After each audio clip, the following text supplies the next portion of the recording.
আজ ছিল রবিবার, তাই সকালে একটু দেরি করেই ওঠা হয়েছে। উঠেই দেখছো ওই স্মুদিটা আমি খেয়ে গেছি, যেটা ওটস দিয়ে বানানো হয়েছিল, খুব হেলদি।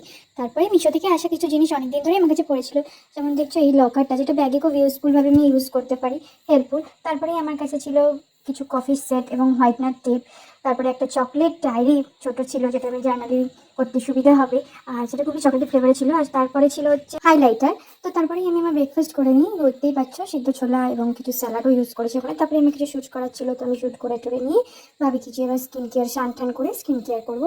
তো স্নান করে আমি এবার স্কিন কেয়ার করছি, কিছুই লাগানি, মিনিমালিস্ট একটা সেরাম আর ডিকনস্ট্রাকশনের ময়েশ্চারাইজার, যেটা আমি মনসুনে জেনারেলি ইউজ করে থাকি, কারণ এগুলো কম্বিনেশন স্কিনের জন্য খুবই ইউজফুল অ্যান্ড হেল্পফুল। ওরই মা বানিয়েছিল দুপুরবেলায় এই চিজকর্ন মাশরুমটা, যেটা আমার খেতে খুবই ভালো লেগেছিলো। আমি প্রথমে খাবো নাই করছিলাম, কিন্তু তারপরে মা জোর করাতে আমি খাই। আর আমার এখন জানি না কয়েকদিন ধরে খুব আবৃত্তি করার শখ হয়েছে, তাই আমি রবীন্দ্রনাথ ঠাকুরের লেখা কৃষ্ণভরা চোখ সেটা একটু পড়ছিলাম। তারপরে দেখি বাইরে মুসুলধারে মিষ্টি নেমেছে, মেঘ করেছে। আর দেখো আমি সেই সানফ্লাওয়ার বীজটা লাগিয়েছিলাম, সেটার এই ছোট্ট করে একটা গাছও উঠে গেছে। তারপরে বিকালবেলাতে আমরা একটু পার্কে চলে যাই বন্ধুদের সাথে, আর দেখতেই পাচ্ছি পার্কের অবস্থা এখন কিরকম হয়েছে। আর এরা দেখো এখানে একটু বাচ্চাদের মতো দুষ্টুমি করছে খেলে।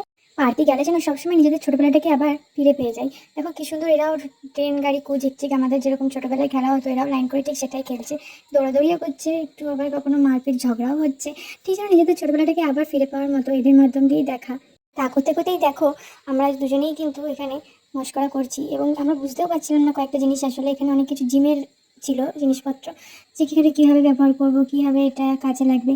তো আমরা যে যেরকম পাচ্ছিলাম সে সেরকমভাবে চেষ্টা করছিলাম, এবং দেখাচ্ছিল আমাদেরকে আমার কয়েকটা বন্ধুরাই যে এভাবে করতে হয় ওভাবে করতে হয়। তো এভাবেই আমরা সেই মজা করতে থাকি সারাক্ষণ ধরে। আর আকাশের অবস্থা দেখলে তোমাদেরও আশা করি ভালোই লাগবে। প্রথমে মেঘ করেছিল, বৃষ্টি হলো, তারপরে একটু রোদ দিয়েছে। তারপরে সন্ধে হয়ে আসাতে আমরাও ফিরে আসি। হ্যাঁ, সবাই একটা করে আইসক্রিম নিয়ে এসে দেখি মা ঘরে কেক বানিয়েছে, ফ্রুট কেক, আর বোন বানিয়েছে ম্যাঙ্গো চিজ কেক। তাই সেইগুলো খাওয়ার পরে রাতে আমাকে ডিনার করতে হয়নি। ফটোটা কেমন হয়েছে জানিও, আর আজকের জন্য এখানে টাটা সকলকে।